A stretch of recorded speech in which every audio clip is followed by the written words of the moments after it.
ঘরে শুধুমাত্র আটা, আলু আর ডিম থাকলেই ঝটপট নাস্তাগুলো বানিয়ে ফেলতে পারবেন। আসসালামু আলাইকুম বন্ধুরা, কিচেন বাঙালিয়ানা চ্যানেলে আপনাদের সবাইকে স্বাগত জানাই।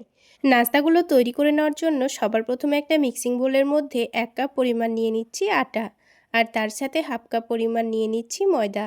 আপনারা চাইলে শুধুমাত্র আটা দিয়েও নাস্তাগুলো বানাতে পারেন কিংবা ময়দা দিয়েও বানাতে পারেন। তারপর এখানে দিয়ে দিয়েছি অল্প করে একটু লবণ আর চিনি। তার সাথেই 2 টেবিল চামচ দিয়ে দিচ্ছি সয়াবিন তেল। আপনারা চাইলে তেলের পরিবর্তে এখানে ঘিও ব্যবহার করতে পারেন। এবার সব কিছু একসঙ্গে ভালোভাবে মিশিয়ে নেব। সব কিছু মেশানো হয়ে গেলে অল্প অল্প করে পানি দিয়ে ডোটা মেখে নিতে হবে। তো কিছুক্ষণের মধ্যেই দেখুন ডোটা আমি খুব সুন্দর করে মেখে নিয়েছি। এবার ডোটাকে আমি 5 মিনিটের মতো রেস্টে রেখে দেব। আর অন্যদিকে প্যানের মধ্যে 2 টেবিল চামচ মতো দিয়ে দিচ্ছি সয়াবিন তেল। তেলের পরিবর্তে আপনারা চাইলে বাটার কিংবা ঘিও ব্যবহার করতে পারেন। তেলের মধ্যে অল্প একটু দিয়ে দেব পেঁয়াজ কুচি আর দিয়ে দেব কাঁচামরিচ কুচি। এবার এটাকে একটু নাড়াচাড়া করে লালচে করে ভেজে নেব। তো দেখুন কিছুক্ষণের মধ্যে পেঁয়াজটা কিন্তু হালকা লাল করে ভাজা হয়ে গেছে। এখন এর মধ্যে আমি 2টো ডিম দিয়ে দেব। যেহেতু আমি এখানে ডিমের পুর তৈরি করে নিচ্ছি, তো আমি এখানে 2টো ডিম ব্যবহার করেছি। আপনারা যদি নাস্তাগুলো বেশি করে বানাতে চান তাহলে ডিমের পরিমাণটাও বাড়িয়ে নিতে হবে। আর এই ডিমের পুরটা তৈরি করার জন্য আমি কিন্তু খুব বেশি মশলাও ব্যবহার করিনি। ডিমটা কাঁচা থাকা অবস্থায় স্বাদ মতো লবণটা দিয়েছি। তারপর এটাকে একটু ভালো করে কুচি করে নিয়েছি।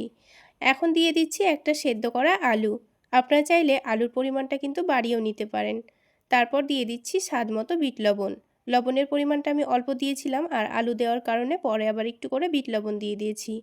খুবই সামান্য দিয়েছি ভাজা জিরা গুঁড়ো, আর টেস্টটা একটু বাড়িয়ে নেওয়ার জন্য দিয়ে দিয়েছি চাট মশলা আর টমেটো সস। তারই সাথে সবশেষে দিয়ে দিয়েছি ধনেপাতা কুচি। এখন আর কিছু মশলা দেব না, সব কিছু একসঙ্গে ভালোভাবে মিশিয়ে নেব। তো দেখুন বন্ধুরা, খুবই অল্প সময়ের মধ্যে কিন্তু আমাদের ডিমের পুরটা রেডি হয়ে গেল। এটা খেতে যে এত মজার হয়, একবার না বানালে আপনারা বুঝতেই পারবেন না। খুবই অল্প সময়ে হয়ে যায় আর খেতেও কিন্তু ভীষণ ভালো লাগে। তো দেখুন বন্ধুরা, খুব সুন্দর করে কিন্তু আমি পুরটা রেডি করে নিয়েছি। এখন এটাকে নামিয়ে নিচ্ছি। তো একটা বাটির মধ্যে নামিয়ে নিচ্ছি। নামিয়ে এটাকে ঠান্ডা করে নিতে হবে, তারপর নাস্তাগুলো তৈরি করে নেব। এবার এটাকে সাইডে রেখে দিচ্ছি। আর এদিকে ডোটাও কিন্তু রেস্টে রাখা 5 মিনিট মতো হয়ে গেছে। এখন ঢাকনাটা উঠিয়ে নিয়ে ডোটাকে আবারও একটু ভালোভাবে মেখে নেব। ডোটা ভালোভাবে মাখা হয়ে গেলে ডোটা থেকে আমি ছোট ছোট করে লেচি কেটে নেব। যত বড় করে নাস্তাগুলো বানাতে চাচ্ছেন সেই অনুযায়ী লেচিগুলো কেটে নিতে হবে। তো আমি যেহেতু নাস্তাগুলো ছোট ছোট করে বানাবো, তাই ছোট ছোট করে লেচি কেটে নিয়েছি। এবার নাস্তাগুলো বানানোর জন্য পাতলা করে রুটি বেলে নিতে হবে। যতটা পাতলা করে সম্ভব ততটা পাতলা করে বেলবেন, তাহলে নাস্তাগুলো কিন্তু খেতে ভীষণ ভালো লাগবে। তো আমি রুটিটাকে পাতলা করে বেলে নিয়েছি, আপনারা দেখে নিশ্চয়ই বুঝতে পারছেন। এবার রুটির চারিদিকে অল্প করে পানি লাগিয়ে দিতে হবে, তাহলে নাস্তাটা সেট করতে খুবই সুবিধা হবে। এবার যে আলু ডিমের পুরটা আমি রেডি করে রেখেছিলাম সেখান থেকে 1 থেকে 2 চামচ মতো পুর নিয়ে নেব। দিয়ে রুটির মধ্যের জায়গাটায় রেখে দিয়েছি। তারপর নিজেদের সুবিধা অনুযায়ী রুটিটাকে মুড়ে নিতে হবে। একটু ভালো করে চেপে চেপে মুড়ে দিলে দেখবেন খুব সুন্দর এটা সেট হয়ে যাবে। যেহেতু এর মধ্যে পানি লাগিয়েছি তাই খুলে যাওয়ার কোনোই ভয় নেই।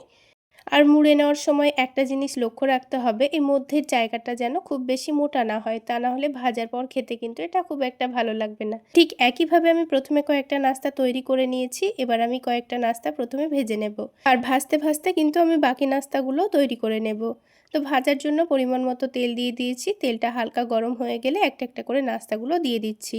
আর এই নাস্তাগুলো আমি একটু কম আঁচেই ভেজে নেব, আর একটু সময় নিয়ে ভেজে নেব, তাহলে অনেকটাই মুচমুচে হবে আর খেতেও ভীষণ ভালো লাগবে। তো দেখুন বন্ধুরা, নাস্তাগুলোর একদিকে কিন্তু হালকা কালার চলে এসছে। তো আমি নাস্তাগুলোকে উল্টে দিচ্ছি, আর নাস্তাগুলোকে বারবার উল্টে পাল্টে ভেজে নেব, তাহলে নাস্তাগুলো কিন্তু অনেকটাই মুচমুচে হবে। তো দেখুন দুই দিকটাই কিন্তু খুব সুন্দর কালার চলে এসছে, আর আমি বারবার উল্টে পাল্টে ভেজে নিচ্ছি। ঠিক একইভাবে আমি সবগুলো নাস্তা ভেজে নেব। তো সবগুলো নাস্তা কিন্তু আমার ভাজা হয়ে গেল। এবার একটা নাস্তা আমি আপনাদের ভেঙে দেখিয়ে দিচ্ছি। আওয়াজ শুনলেই বুঝতে পারবেন নাস্তাগুলো কতটা মুচমুচে তৈরি হয়েছে। এবার এই নাস্তাগুলোকে আমি টমেটো সসের সঙ্গে পরিবেশন করে নিয়েছি। তাহলে বন্ধুরা, আজকে এই পর্যন্তই। সকলে অনেক বেশি ভালো থাকবেন, সুস্থ থাকবেন।